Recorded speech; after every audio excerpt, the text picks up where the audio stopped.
This is the story about the old Sullivan mine, up near Kimberley, British Columbia, Canada. British Columbia is a land of rich resources. Mining, logging, and fishing for well over 100 years has been the bill payer of this province.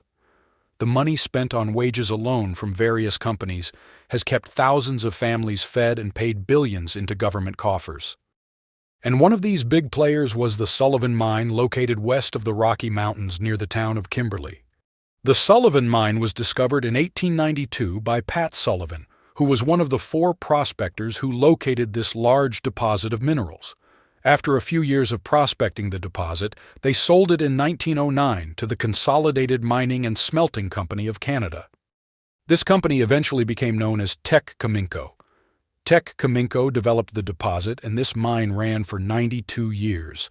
The mine was responsible for the town of Kimberly, where most miners lived with families.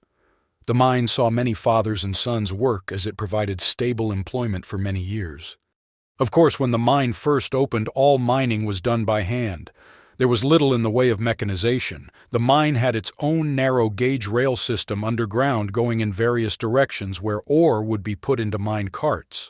These carts were then transported along this rail system to one of 3 crushing chambers where the ore would be crushed and separated.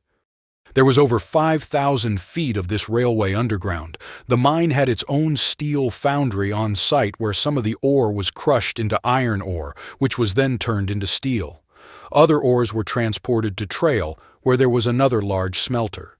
At first, the mine could only produce about 50 tons of lead per day. By 1922, the mine developed the world's first differential froth flotation, which was a process that made the recovery of zinc economical.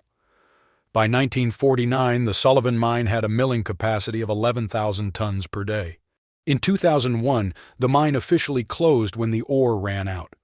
Over that time, the mine produced ore containing over 17 million tons of zinc and lead and more than 285 million troy ounces of silver, which were together worth more than $20 billion at the time it closed. It is said that the mine produced enough zinc to supply the zinc content of over 160 million automobiles. People who were still young moved on, but many who were retired stayed living in Kimberly. The town is now a tourist destination of outdoor activities and skiing in the nearby Purcell mountain ranges. There is also an underground railroad for tourists now, too. I hope you enjoyed this short story about the old Sullivan mine in Kimberly, BC. Please like, share, and subscribe so we can continue to bring you more old lost mine stories.